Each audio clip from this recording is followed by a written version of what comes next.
Hello friends, स्वागत है आपका आज की इंटरेस्टिंग रिएक्शन वीडियो में।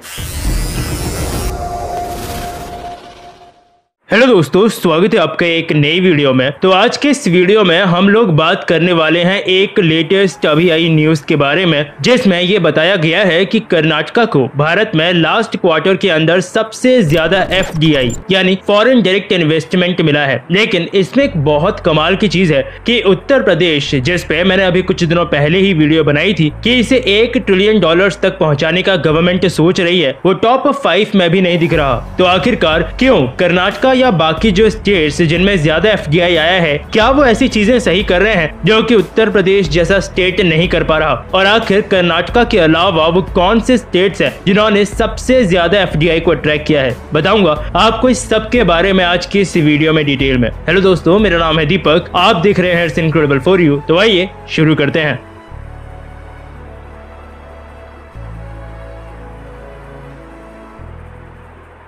तो शायद आप लोगों को फॉरेन डायरेक्ट इन्वेस्टमेंट के बारे में पता होगा या एटलीस्ट आपने नाम तो सुना ही होगा। इसमें बेसिकली कोई एक कंट्री बेस्ड एंटिटी जब अपने ओनरशिप के साथ इन्वेस्टमेंट करती है किसी दूसरी कंट्री में, तो उसे बोलते हैं फॉरेन डायरेक्ट इन्वेस्टमेंट। ये कंट्रीज क्यों करती हैं? क्योंकि इससे उन्हें फायदा मिलता है। जैसे मान लो कोई अमेरिकन बेस्ड कंपनी है जहाँ स्टैंडर्ड ऑफ लिविंग काफी हाई है, बेसिक मिनिमम वेज काफी ज्यादा है ऐसी कंट्रीज के मुकाबले जो कि अभी भी डेवलपिंग स्टेज में है। यानी जो लेबर उन कंपनीज को अमेरिका में किसी पर्टिकुलर काम के लिए मिलेंगे, शायद सेम वही काम इंडिया में कोई लेबर बिल्कुल आधे दामों में कर देगा, जिससे कंपनीज का पैसा बचता है। कंट्रीज में वो इन्वेस्टमेंट कर रही हैं तो लोगों को जॉब्स भी मिल जाती हैं और फायदा इसका ऑब्वियसली कंट्री और स्टेट की इकोनॉमी को भी मिलता है। क्योंकि अगर ऐसी कंपनीज मान लें कोई मैन्युफैक्चरिंग प्लांट वगैरह कंट्री में बनाते हैं तो उस कंट्री में मैन्युफैक्चरिंग भी होती है, वहां से सामान दूसरी जगहों पे एक्सपोर्ट भी किया जाता है और इससे कंट्री के अंदर भी पैसा आता है। तो एक तरह से सबके लिए विन विन सिचुएशन।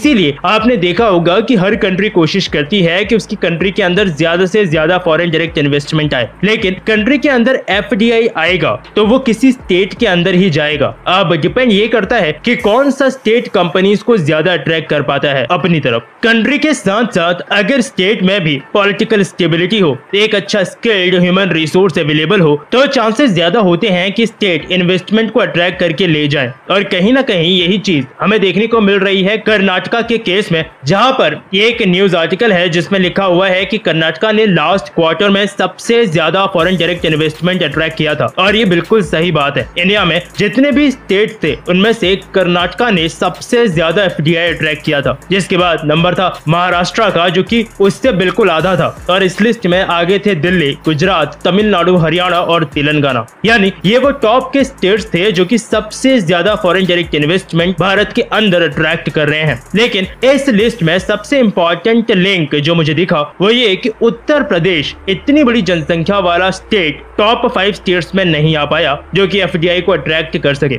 ऐसा क्यों? तो किसी भी राज्य में इन्वेस्टमेंट के लिए लैंड का प्रॉपर अवेलेबल होना, स्किल्ड लेबर का होना और प्रॉपर सस्ती एनर्जी यानी पावर का अवेलेबल होना चीजें इनफ होती है। जहां तक बात है स्किल्ड लेबर की, तो कर्नाटका के पास में वो है। साथ ही थोड़ा बहुत टैक्स कटिंग, नई सब्सिडी और इंसेंटिव्स के कुछ ऐसे स्टेप्स थे जो कि कर्नाटका गवर्नमेंट ने उठाए थे जो कि FDI को अट्रैक्ट करने के लिए पॉजिटिव साबित हुए। कर्नाटका गवर्नमेंट अच्छे इंसेंटिव्स तो दे ही रही है, साथ ही मैन्युफैक्चरिंग को भी स्टेट के अंदर प्रमोट कर रही है। इन्वेस्टमेंट के लिए जो बेहतर है उस तरह से अपनी पॉलिसीज को बना रही है, जिसका फायदा ऑब्वियसली हमें उनके FDI में भी देखने को मिला है। तो फिर इसका क्या मतलब कि जिस तरह का माहौल इन्वेस्टर्स को कर्नाटका दे पा रहा है उस तरह का माहौल बाकी वो स्टेट्स नहीं दे पा रहे जिनमें फॉरेन डायरेक्ट इन्वेस्टमेंट कम है, या फिर उनकी तरफ से कोशिश ही नहीं हो रही है स्टेट में FDI को बढ़ाने को लेकर के। तो देखो, ऐसा हम नहीं कह सकते कि स्टेट्स की तरफ से कोशिश नहीं हो रही है कि FDI को बढ़ाया जाए। इन्वेस्टर्स सबमिट भी उत्तर प्रदेश की बात करें तो वहां करवाया गया है और स्टेट कोशिश कर रही है कि इन्वेस्टमेंट को अट्रैक्ट किया जाए, लेकिन कामयाब नहीं हो पा रहे।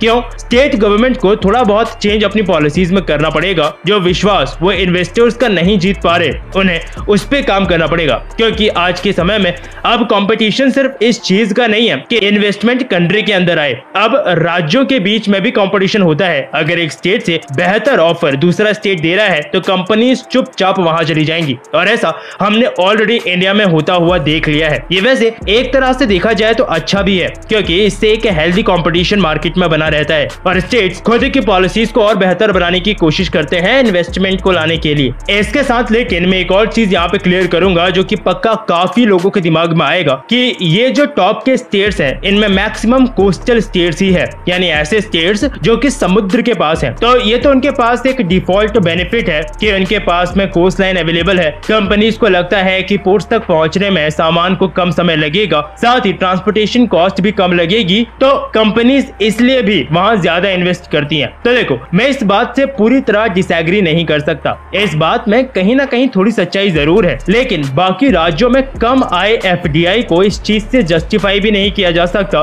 कि हम तो लैंड लॉक्ड स्टेट्स हैं इसलिए एफडीआई कम रह गया। दिल्ली भी लैंड लॉक स्टेट है लेकिन टॉप 5 के अंदर है। छोड़ो, दिल्ली अगर मान लें कि कैपिटल है और इससे कैपिटल होने का फायदा मिल गया तो हरियाणा भी टॉप 5 में है, लैंड लॉक स्टेट है, और पिछले क्वार्टर उसमें लगभग $5 बिलियन का एफडीआई आया है। तो मेरा मेन मकसद इस वीडियो को बनाने का एक्चुअली यही था कि बता सकूं कि ऐसे कौन से स्टेट्स हैं जो कि इस वक्त सबसे ज्यादा एफडीआई इंडिया के अंदर अट्रैक्ट कर रहे हैं। इंडिया के अंदर वैसे एफडीआई हर साल बढ़ता जा रहा है, लेकिन ये 4-5 स्टेट्स मिलकर मैक्सिमम एफडीआई इंडिया के अंदर ले जा रहे हैं, जो कि अच्छी बात है। इससे स्टेट्स के साथ साथ कंट्री को भी डेवलप होने का मौका मिलेगा, लेकिन हमें उन स्टेट्स के बारे में भी सोचना पड़ेगा जो कि आज भी इन्वेस्टमेंट को अट्रैक्ट नहीं कर पा रहे। उत्तर प्रदेश की मैं बात कर रहा था, सिमिलरली बिहार का भी एग्जांपल ले सकते हैं। इतनी बड़ी पॉपुलेशन वाला स्टेट है, साथ ही बिहार के साथ तो एक गरीब स्टेट वाली स्टेरियोटाइपिकल इमेज भी जुड़ी हुई है। तो उन्हें कोशिश करनी पड़ेगी कि रिफॉर्म्स लाकर थोड़ा बहुत एफडीआई की इस गंगा में जितना हो सके वो भी हाथ धो ले, क्योंकि अगर लोगों को भी इससे रोजगार मिलने लगेगा तो इन स्टेट्स की जो एक काफी बड़ी प्रॉब्लम है कि लोग माइग्रेट कर जाते हैं जॉब्स की तलाश में दूसरे स्टेट्स में,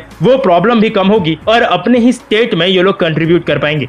बाकी ओवरऑल इंडिया की बात करें तो इस वक्त फॉरेन डायरेक्ट इन्वेस्टमेंट इंडिया में ठीक ठाक आ रहा है। बाकी आपको कुछ कहना हो इसके बारे में, आपकी कोई भी राय हो इससे रिलेटेड, तो नीचे कमेंट सेक्शन खुला है, मुझे बताइएगा जरूर। वीडियो पसंद आई हो तो लाइक और शेयर जरूर करना। मुझसे कुछ भी कहना चाहते हैं तो आप मुझसे ट्विटर पे जुड़ सकते हैं, ये है मेरी ट्विटर आईडी। फिर मिलूंगा आपसे एक और नए इंटरेस्टिंग टॉपिक की एक नई वीडियो के साथ, तब तक के लिए। कर्नाटका के सीएम वासाविराज बीजेपी से ताल्लुक रखते हैं, इसी तरह यूपी यानी उत्तर प्रदेश के सीएम योगी आदित्यनाथ भी बीजेपी से ताल्लुक रखते हैं और ये कुछ माह पहले ही दूसरी बार जीतकर यूपी के सीएम बने हैं। लेकिन लगता नहीं है कि यूपी की किस्मत को इतनी तेजी से ये बदल पाएंगे। यूपी और कर्नाटका की बात बाद में, पहले थोड़ा सा एफडीआई के बारे में बात करते हैं कि एफडीआई आमतौर पर खुशहाल ममालिक से तरक्की पजीर ममालिक की तरफ मुंतकिल होता है, क्योंकि खुशहाल ममालिक में जिस तरह वीडियो में भी कह रहे थे कि जो कम से कम उजरत है वो बहुत ज़्यादा होती है। इंडिया की सूरत में दुनिया को सस्ती और स्किल्ड लेबर दस्तियाब है। एफडीआई जिस भी मुल्क में आते हैं तो उस मुल्क की इकानमी बेहतर होती है और वो इस मुल्क के रिजर्व के तौर पे काम करते हैं, क्योंकि एफडीआई लॉन्ग टर्म के लिए आते हैं। इससे ममालिक के दरमियान रिश्ते भी बेहतर होते हैं और जिस मुल्क में एफडीआई आता है उस मुल्क की इकानमी को फ़ायदा भी होता है, वहाँ के लोगों को रोज़गार मिलता है और उस मुल्क को टैक्स मिलता है। इसके साथ साथ जो सबसे बड़ा एफडीआई का फ़ायदा होता है वो दुनिया का उस मुल्क के ऊपर मुआशी तौर पर एतमाद बहाल होता है। दुनिया समझती है कि कारोबार करने के लिए ये वाला मुल्क बहुत महफूज है। और अपने पिछले एक साल में फाइनेंशियल ईयर 21-22 में एफडीआई को लेके मोदी सरकार ने सच में एक रिकॉर्ड बना दिया, बिल्कुल इसी तरह जिस तरह फाइनेंशियल ईयर 21-22 में एक्सपोर्ट का रिकॉर्ड गया $418 बिलियन तक।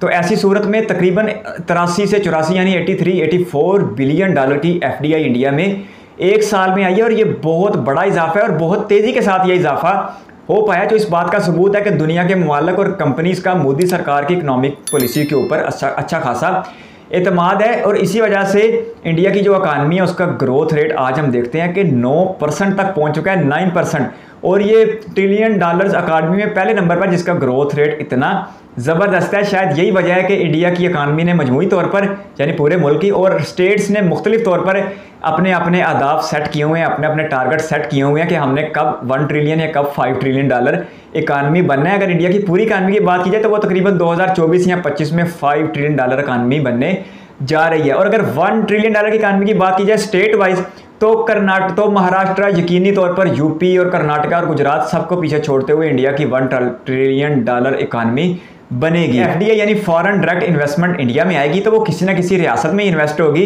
होना तो ऐसा चाहिए था कि योगी सरकार ऐसे इंतजाम करे कि वहां पर सबसे ज्यादा फॉरेन डायरेक्ट इन्वेस्टमेंट आए, यानी एफडीआई सबसे ज़्यादा वहाँ पर आए, क्योंकि यूपी को एक नुकसान ये भी है कि वो कोस्टल स्टेट नहीं है, लेकिन कर्नाटका, तेलंगाना और दिल्ली, हरियाणा जैसी रियासतों ने यह साबित कर दिया है कि कोस्टल लाइन का होना ज़रूरी नहीं है। अगर सियासत का माहौल बेहतर हो, रियासत में बेहतरीन अमनो अमान की सूरत हाल हो, तो फिर एफडीआई ज़रूर आता है। और दूसरी रियासतें इसकी अच्छी खासी मिसाल हैं। ये स्टेट भी कोस्टल लाइन नहीं रखती, लेकिन उसके बावजूद ये एफडीआई लेने में यूपी से भी आगे निकल गई हैं। इसका यही मतलब है कि कहीं ना कहीं यूपी सरकार की और योगी आदित्यनाथ की क़यादत में कोई कमी पाई जाती है, जो एफडीआई को अपनी तरफ अट्रैक्ट नहीं कर पा रही। यूपी में योगी आदित्यनाथ 30 सालों में ऐसा पहली बार हुआ कि दूसरी बार सीएम बन चुके हैं, लेकिन अभी तक ऐसा लगता है कि यूपी का $1 ट्रिलियन इकॉनमी का बनने का ख्वाब अभी अच्छा खासा दूर खड़ा है, और महाराष्ट्र ही पहले $1 ट्रिलियन इकॉनमी बनेगी। लेकिन अब कर्नाटका और गुजरात जिस तरह इमर्जिंग बन के सामने आ रहे हैं, तो कहीं यूपी पीछे ना रह जाए। उत्तर प्रदेश ने वक्त के साथ साथ अपने आप को डेवलप नहीं किया। आज वहाँ पर रोड इंफ्रास्ट्रक्चर भी इतना ज़बरदस्त या इतना शानदार नहीं है जितना हमें इंडिया की दूसरी रियासतों में देखने को मिलता है। इसके साथ साथ यूपी ने अपना जो इन्हिसार है वो ज़राअत तक, एग्रीकल्चर तक रखा, जिसकी वजह से वहाँ पर आज सर्विसेज सेक्टर भी कम है। और जबकि ये चीज़ प्लस पॉइंट कर्नाटका के भी चले गए, जिन्होंने अपना सर्विस सेक्टर इम्प्रूव किया। इसके साथ साथ उन्होंने आईटी के ऊपर खुसूसी तवज्जो दी, और बेंगलोर जो कर्नाटका का स्टेट कैपिटल है वो सिलिकॉन वैली ऑफ इंडिया है, आईटी कैपिटल ऑफ इंडिया है, और उन्होंने आईटी के बिजनेस को फ़रोग देकर दुनिया भर के लिए अट्रैक्शन पैदा की। और आज उसका नतीजा ये देख लें कि इंडिया में जितना भी एफडीआई है उसका तकरीबन 50% सिर्फ एक कर्नाटका में गया है। तो ये कर्नाटका के लिए बहुत बड़ी अचीवमेंट है, और कर्नाटका सच में एक इमर्जिंग स्टेट बन के सामने आ रही है। साउथ में तो ये बहुत मकाम रखती है, और लगता यही है कि अगर हालात ऐसे रहे तो ये पूरे इंडिया में एक बड़ा नाम बना जाएगी। अगर 4-5 चीज़ों के ऊपर यूपी और कर्नाटका का कंपैरिजन करें तो सच में यूपी हमें हर चीज़ में पीछे दिखाई देता है, सिवाय जनसंख्या के। तकरीबन 4 गुना आबादी ज़्यादा है यूपी की कर्नाटका की निस्बत, लेकिन उसके बावजूद जीडीपी का फ़र्क तकरीबन पास है। कर्नाटका की जीडीपी तकरीबन 247-48 बिलियन डॉलर के आसपास है, और यूपी की जीडीपी 270 बिलियन के आसपास। इसके साथ साथ एचडीआई में फ़र्क तो बहुत ज़्यादा दिखाई देता है। यूपी का एचडीआई इंडिया में सबसे कम रियासत बिहार के बाद यानी दूसरे नंबर पर है नीचे की तरफ से, और इसी तरह कर्नाटका का एचडीआई बहुत ज़बरदस्त है, जो तकरीबन मिड रेंज में आता है, लेकिन फिर भी यूपी की निस्बत बहुत बेहतर है। अनएम्प्लॉयमेंट रेट भी कर्नाटका का बहुत बेहतर है यूपी की निस्बत, यानी कि बेरोज़गारी की शरह कर्नाटका में कम है। लेकिन जो क्राइम रेट है वो सच में मुझे हैरान कर देने वाला है कि यूपी क्राइम रेट को लेके इंडिया की नंबर 1 रियासत है, और वहाँ पर क्राइम की शरह 7% से भी ज़्यादा है। लेकिन दूसरी तरफ कर्नाटका में ये शरह तकरीबन 3% के आसपास है। जीडीपी पर कैपिटा का फ़र्क 3 गुना है। यूपी का जीडीपी पर कैपिटा $1100 है, जबकि कर्नाटका का जीडीपी पर कैपिटा $3300 अमेरिकी है। आबादी का फ़र्क यूपी की 4 गुना आबादी ज़्यादा है, तकरीबन कर्नाटका से 4 गुना, लेकिन उसके बावजूद यूपी में वो इमर्जिंग पावर हमें दिखाई नहीं दे रही जो इस स्टेट की और यहाँ के लोगों की एक रिक्वायरमेंट है। इन लोगों को भी आगे बढ़ना है। सच तो ये कि अपने अंदरूनी मामलात की वजह से यूपी एक मुश्किल तरीन वक्त से गुजरा है। यहाँ पे माफियाज का कब्जा रहा है, यहाँ पर गैंग बहुत मुतहरक और फाल रहे हैं, और उन्होंने सरकार के ऊपर अच्छा खासा प्रेशर बनाए रखा है। लेकिन अब पिछले कुछ सालों से जब से बीजेपी सरकार यूपी में आई है कुछ बेहतरी नज़र आ रही है, लेकिन जो तवक्को यूपी के अवाम ने रखी हुई है हमें वैसी तवक्को अभी तक योगी सरकार से बरामद होती दिखाई नहीं दे रही। लेकिन फिर भी हम दुआ गो हैं कि इंडिया की सबसे बड़ी स्टेट, इंडिया की लीडिंग स्टेट बने। आपका कीमती वक्त शुक्रिया। अगर आप भी किसी वीडियो पर रिएक्शन चाहते हैं तो अपनी कीमती राय कमेंट बॉक्स में ज़रूर दीजिएगा। इस वीडियो को कीमती समय देने के लिए बहुत सारा धन्यवाद।